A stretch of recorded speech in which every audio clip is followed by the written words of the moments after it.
Magandang araw po ulit sa inyo lahat mga kabayan, at nandito po ulit tayo sa ating kusina at na-requestan nga po ulit tayo magluto. Meron nga po tayo naging bisita at gusto nilang matikman yung ating luto at may mga kamag-anak po din silang balikbayan. So ipagluluto po natin sila. Shoutout po at maraming salamat sa family po ni Ma'am Agnes Aguila ng Mataas na Kahoy, Batangas. Nagkatop nga po muna tayo ng pagluluto pero marami po nagre-request. Kaya balik po muna ulit tayo dito sa ating kusina at pagbibigyan po natin yung ating mga solid subscriber at followers na matikman yung ating mga niluluto.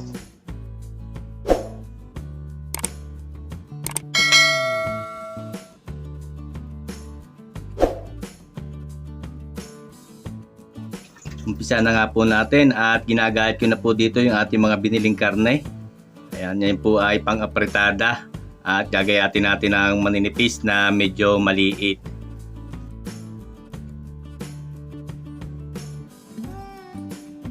At pagkatapos po natin gayatin ay hugasan na natin yan at para po ma-prepare na natin para sa marination. Luluto po tayo dito ng meron tayong liempo, 5 kilong liempo. Gawin po natin yung crispy kare-kare. Tapos meron po tayo dito pang-apretada. 5 kilo, yung ginayat ko na po, purong laman. Gawin po nating apretada at meron din tayo dito 5 kilo na beef laman. Gawin nating kaldereta. Unahin na po natin itong ating itong ating liempo, salang na natin. May pinakulo na ko din ng tubig. Yan.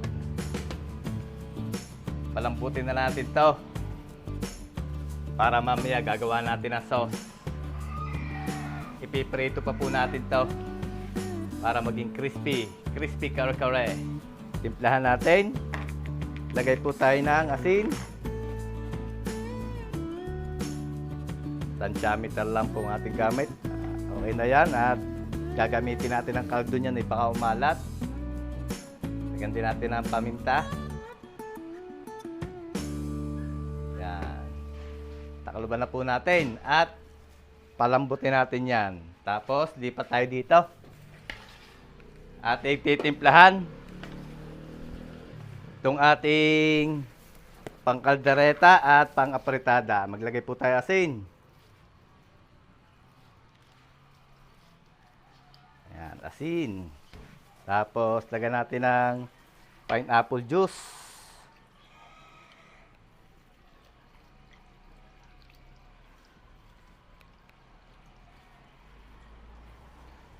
Lalagay din po tayo ng sweet pickles. Sasabay na po natin yung sweet pickles para masama sa pagmamarinate. Sumama na doon ang lasa sa laman. Ngayon po tayong toyo.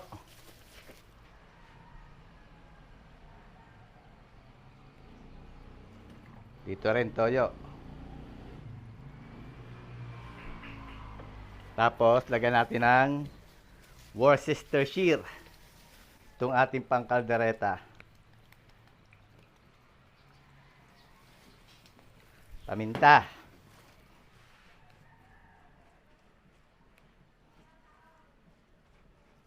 Okay. Haluin na po natin.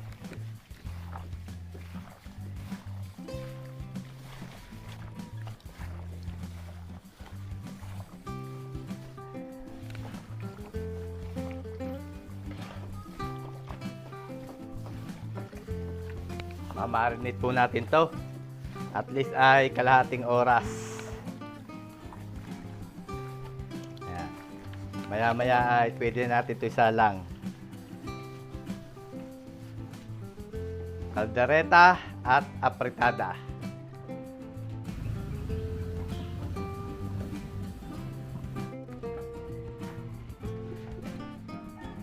Salang na po natin dito yung ating unahin natin salang dito yung kaldereta at medyo matagal-tagal itong lumambot. Lagyan na tayo mantika. Mantika. Gagamitin tayo ng konting margarine.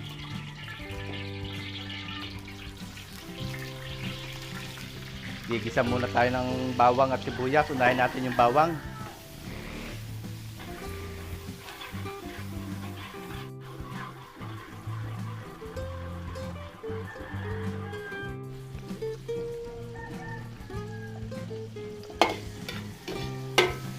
sibuyas.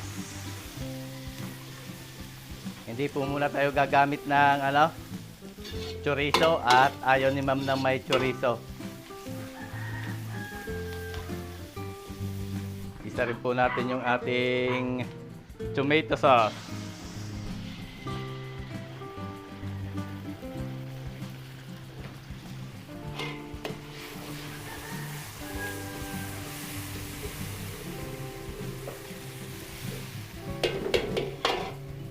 Hulog po natin yung ating inarinate.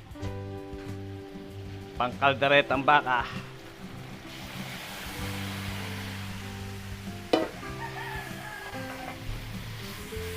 Haluin lang po natin.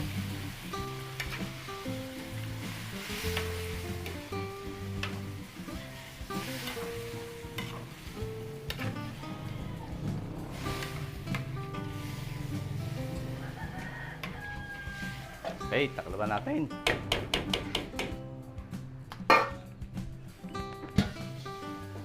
Hinaan po natin ng konti ang apoy. Ayan. Baka mabigla. Mag-init din po tayo dito ng isa pang kawali at salang na rin natin dito yung ating apretada. Ilagay tayong mantika. Margarine.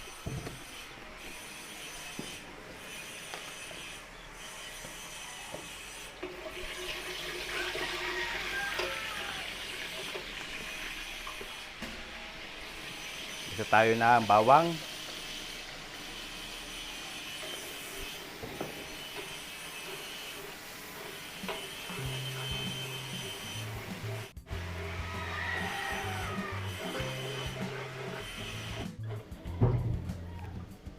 Sibuyas.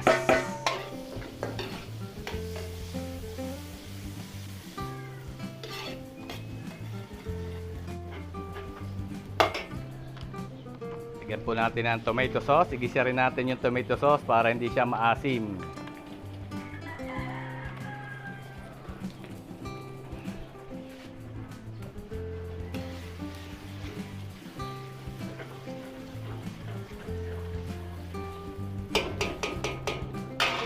Lagay po natin yung ating minarinate. Pang-apretada.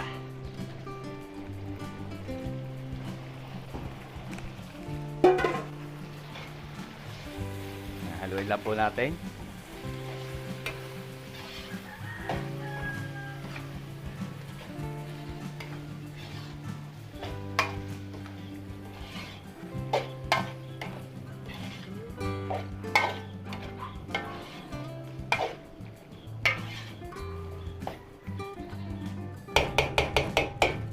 Okay.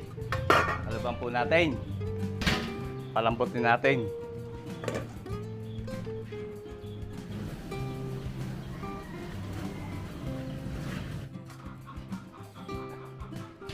Haluin po natin yung ating mga pinapalambot. Konti pa. Kaya kusa po itong nagsasabaw. Hindi po natin yan sinabawan. Lulutuin natin sa sariling katas ng karne.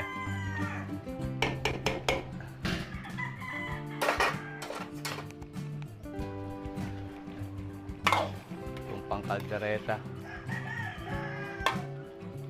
Konti pa. Maligat pa rin.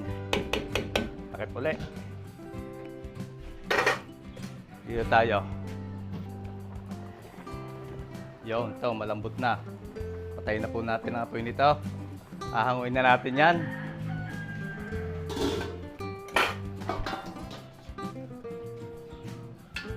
At para mapalamig po natin, piprito natin pag lumamig na konti. Gawin nating kare-kare, crispy fry, kare-kare.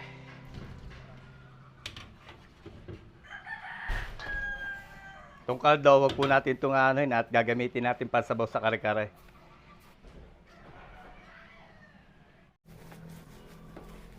Nag-init po tayo dito ng mantika at iprito natin yung ating pang kare-kare.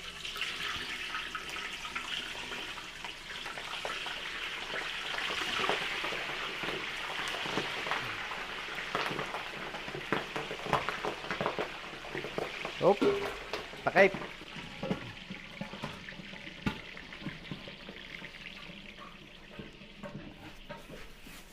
lipat po tayo dito sa ating pinapalambot. Tingnan natin. Yung malambot na. Malambot na. Lalagay na po tayo dyan ng patatas and carrots. Lalagyan na rin natin ng liver spread.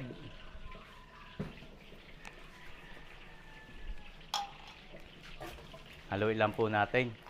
At i-half cook muna natin yung gulay bago natin kumpletuhin.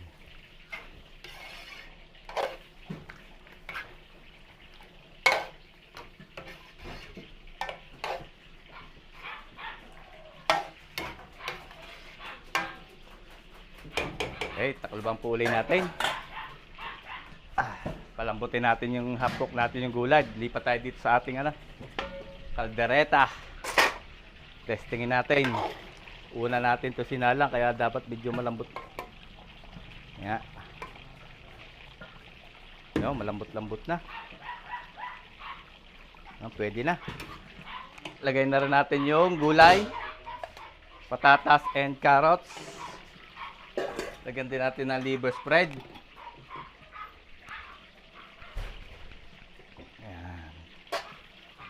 Tapos haluin din po natin.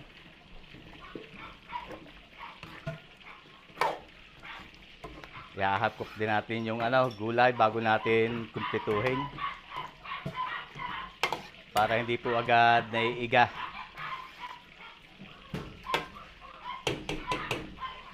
Takip.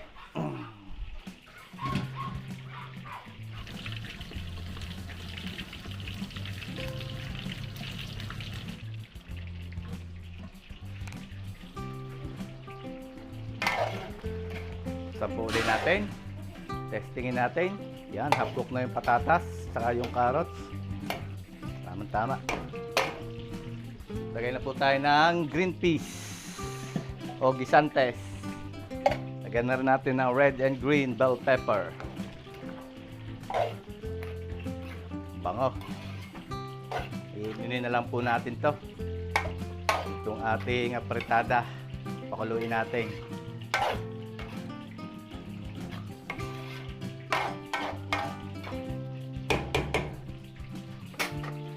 Lipat tayo dito sa ating pangkaldereta.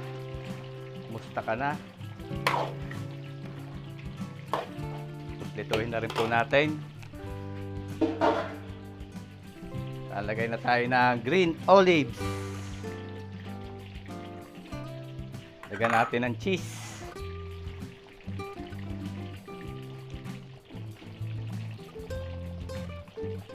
Cheesy caldereta.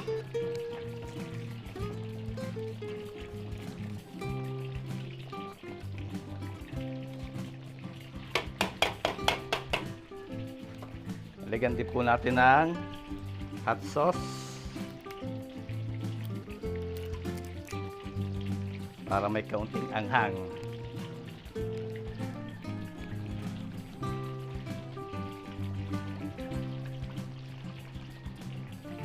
Tapos lagyan din po natin ng ilang pirasong dahon ng laurel. Lagay na rin natin yung ating red and green bell pepper.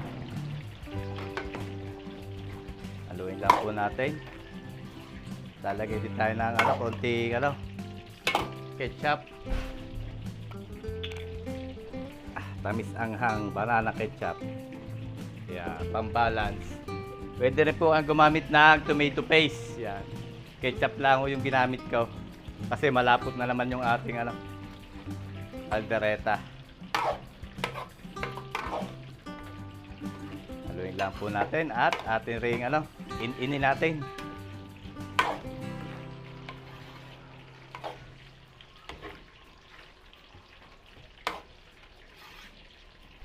Pakuluin din po natin.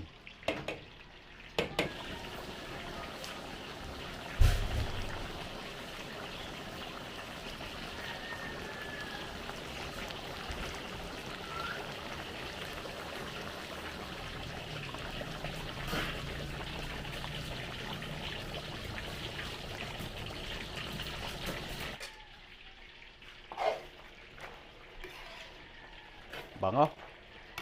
Okay na po itong ating apretada, oh. Hanguin na natin. At ating babalutin, lagay natin sa styro. At yung po ang bili ni ma'am. Apretada.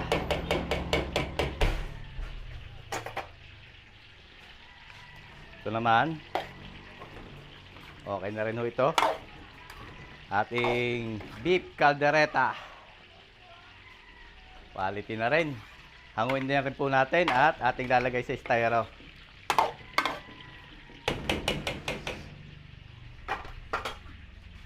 Init po tayo dito ng tubig. Lagyan natin ng asin.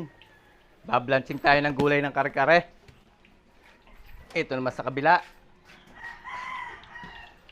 Hanguin na natin to. Yung ganda na ng pagkakaprito. Yung ating liempo. Palamigin natin ng konti at gagayatin natin.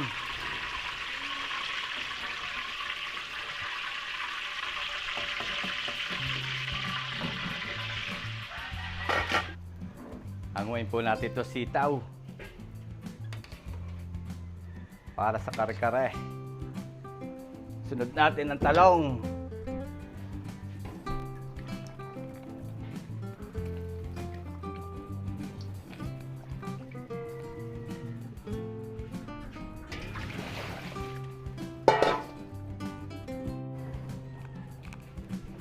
Dito naman po sa isang kawali ice, lutuin natin yung sauce ng kare-kare. Lagyan tayo mantika. Gamit tayo ng asweti powder. Gagawa tayo ng asweti oil.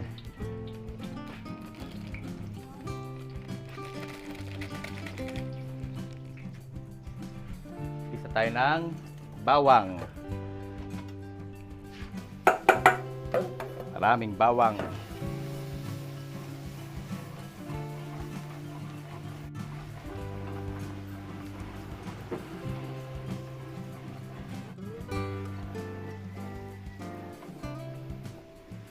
Pag mabango na ang bawang, hulog po natin yung ating giniling na mani.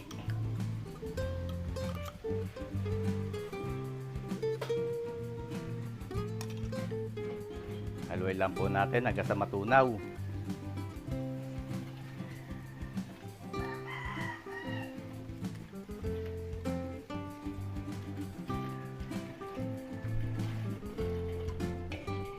Pag mabango na, lagyan po natin ng glutinous rice flour. Giniling na malagkit.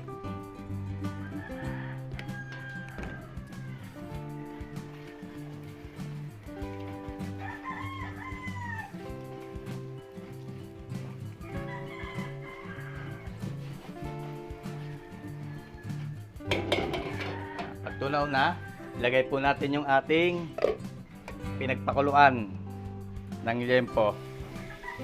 Yung kaldo.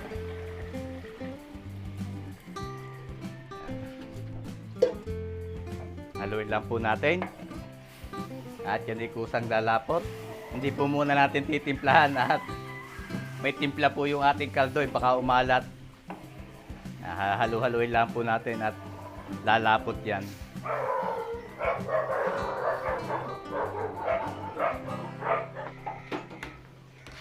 Haluin po natin itong talong.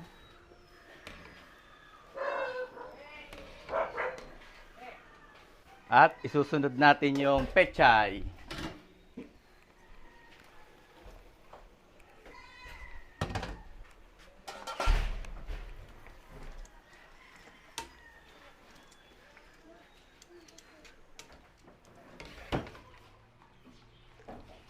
Hanguin na rin po natin ang pechay. Okay na ang gulay natin ng kare-kare. Okay na po itong ating sauce. Hindi na natin tinimplahan at okay na ang lasa. Ihulog natin itong ating nilutong liempo. Crispy, kare-kare. Iwalay na lang po natin ang gulay. Ganun lang kasimple. Iwalay na lang po natin ang gulay para hindi siya ma-overcook. At ito po ay babalutin natin at ilalagay din natin sa styro. Oh. Kare-kare. Pork liempo.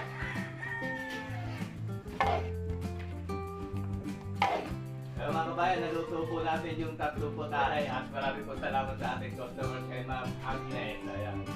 Agnes Aguila ng Mataas na Kahoy. Dito ma'am yung ating nilagay sabi niyo, ilalagay natin sa iyo. Oo, sige. Ayan o. Yung pong karkahe, yan. Okay. Niwalay po natin ang gulay. Oo, sige, salamat. Para hindi maugatok. Ino po may level ang pangalan. Pati mga kaldereta, beef kaldereta.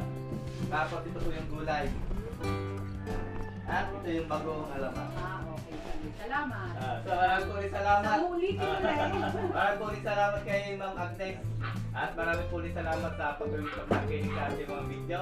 Ingat po palagi tayong lahat at God bless po sa ating lahat. Sana po ay magkita-kita tayo muli sa susunod ko pa mga video. Ma'am, salamat po ulit. Salamat po. Kakanggan mo na lang po. Sige. Ay, okay.